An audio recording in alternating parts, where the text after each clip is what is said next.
DC and RC. You guys know RC, Ryan Clark? One of the nicest gentlemen that I've met in this space, truly. Came over from football. Huge fan of MMA, and we were just opening the doors. As soon as he sniffed around, put the slightest hint down that he had an interest in mixed martial arts, oh, we opened the floodgates. Get RC over here. Helped to use the clout that he had.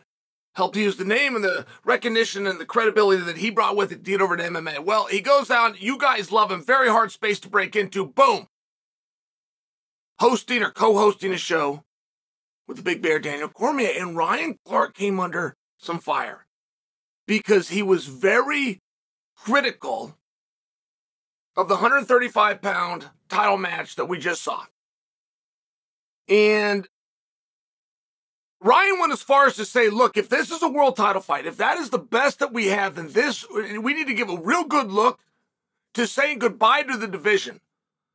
Merging them with 45, dropping them to 25. He didn't finish that thought. I'm sharing for you. Dropping the division. And he took a lot of heat for it. And it reminded me of a time Stephen A. had come on. And we were so happy to have him. Again, we roll out the red carpet as soon as somebody of the credibility of Stephen A. Smith puts a hint down that he enjoys mixed martial arts. And Stephen had made a comment. It was after Cowboy and Conor. And he said, I am disgusted. And then he finished his thought, but he used that word. He used that word after the match. You guys are a very hard group. You're a very hard group to break into. It's one of the reasons this community's, it's one of my favorite things about you, quite frankly. But every now and then, you got to stand back and go, okay, what was the point? Because the word disgusted, right, as this pertains to Stephen A., we can handle the word disgusted. Are you kidding me? Look at the press conferences that we have just had, and we've come forward and we've defended the free speech. We can handle the word disgusted, can't we? Of course we can. And when Ryan Clark said we should think about dissolving, we can handle that word, can't we? Of course we can. It was the timing. It was the timing about it, but every now and then you got to stand back and look at what was the point? What was the point that you were attempting to make? And Ryan Clark makes a very interesting point. And I will just tell you as a fighter, like, I never got accused, this personalizing, of being the most exciting guy to watch. There was a time when the style that I brought to the table was banned. It was absolutely banned. If you got a guy that's going to take you down, they called it body, head. Which is, anytime you had a ground and pound guy, whether he was trained or not, just naturally, if one guy's on top, he's going to go body, and then hit the head. And then come back, body, head. And it even got to the point where my coach, the late, great Robert Follis, would tease us in practice for doing it. Take down a body, head. You think you're ever going to get signed? You think Dana White's ever going to sign that? You got to posture up. You got to put power. I mean, I can just remember Robert saying this, and it is not a natural thing to do. Like, as a wrestler, it was not a natural thing to take a guy down and then create separation. Create separation so that you could have some distance to create force to do actual damage. To make the guy change so you could pass. So that you could look for position. So that you could pound him out. Maybe you get a TKO. Things like this, like great ground and pounders. Tito Ortiz, Randy Couture. One of the secrets that they had, everybody thought it was their elbows. Oh, they're so good with their elbows. They were good with the elbows, but that wasn't the secret. What Tito used to do better than anybody is he wasn't afraid to posture. He was a wrestler who would then create separation. He would take it all away, and then he would create it, and that's where those strikes started to come in. And Randy, whether he admits it or not, I believe was influenced and stole that theory from Tito because they both pinch it the same way. They both used their hip. They both used the fence as a tag team partner. So when do you go out and when are you exciting versus when do you win, right? What Ryan Clark and Stephen A. both spoke to. When do you look good versus when do you win? And there's an expression in combat. I'll look good next time. Tonight, I'm just going to win. And I just look at some of the hardest fights that I've ever seen. that got painted with that same brush of unpleasing to watch. Damian Maia was a very hard guy to have fun fights with. But it didn't go both ways. For example, if you want to go look at of the night bonuses, Damian Maia's made about $500,000. I think he'd won 6 in a row at one point. And this is they were 65 grand back then. But if you ever lost to Damian Maia, the fight always got ruled boring. Always. If Damian won, it could be an of the night victory. But if you beat him, if you found that recipe to beat him, every time I watched it happen to Tyron Woodley, just by example. I watched it happen to Bilal Muhammad, just by example. And I had a little bit different perspective, where I knew how tactical Maia was, just if we're using Damian as an example. I knew how tactical it was. I knew how tricky he was. There was ways you had to slow down the action. There was places you had to keep him. And if you could do that for 15 minutes or sometimes 25 minutes, you could have success of getting victory. I remember a great fight, an anticipated fight. Maybe that's the word that I should use, but it was the original stinker, okay? The original first time ever, from the time they set up that octagon. Sold tickets, popped the popcorn, charged admission, was Dan Severn versus Ken Shamrock. But it was extremely unclear what the parameters were at that time.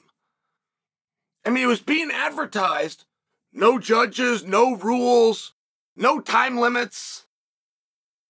And they were going out and they were having fights that would last about 3 minutes, 4 minutes. So when these two are out there and they're circling, they're trying to find one another, and we're both going to be counterpunchers. You come at me, Ken, so I can get off on you, or you come at me, Dan, so I can look for a guillotine or something on you. And all of a sudden the time's rolling by and you go, okay, that wasn't a lot of fun to watch. And to avert the risk of having cards and nights and getting painted with that brush, Dana White came right in from the beginning. You had better be fun to watch. And Dana truly changed the sport.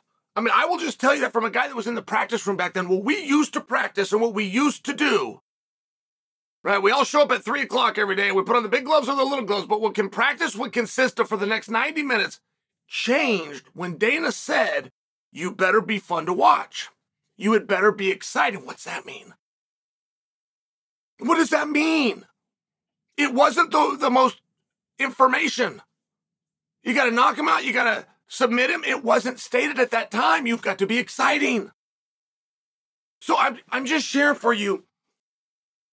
I thought Stephen A got a bad rap when he came out and said, I am disgusted. For the moment that he was the word disgusted, so what? So what? It was the timing, wasn't it? I felt as though Ryan Clark got banished with a little bit of the timing as well. And there's always two ways to look at it. The Cookie Monster. Carlos Esparza, one of the sweetest people in the sport, versus Thug Rose, one of the sweetest people in the sport. They go out there and they fight. Now, you got two ways. You have two statements and they're both true. You could say that was the most boring fight I've seen. But you would also be accurate to say that was the closest fight that I've seen. I have never before then and still to this day watched a contest and not known who won. Where I'd have to turn, I watched it in the living room, watch it with some people. Hey, who won that fight? Who won that fight? Esparza and Thug Rose. I mean, it was like, there's two different ways to look at it. And Severn and Shamrock had some of that. And it's one of these situations where I believe that boxing inherently is dull. And I believe that they know that. I love boxing, by the way. But I believe that they know that. And it's very tough to put 2 and 3 and 4 and 5 great boxing matches on one card. Because they go between 10 and 12 rounds and it's just too much. It's too much. Too much of a good thing is not a good thing. It's called the law of diminishing marginal utility, which is to state, just because I like something over a period of time, that same thing I'm not going to like as much. Think about chocolate cake, guys. It's the exact example the professor at the University of Oregon gave me in business class. The exact example is to think about you have a chocolate cake. Your first bite, you're going to really enjoy that. Your second bite, you're going to really enjoy that. Your third bite, you're going to enjoy that. But 25 and 30 bites later, you are not going to want, you're going to be disgusted.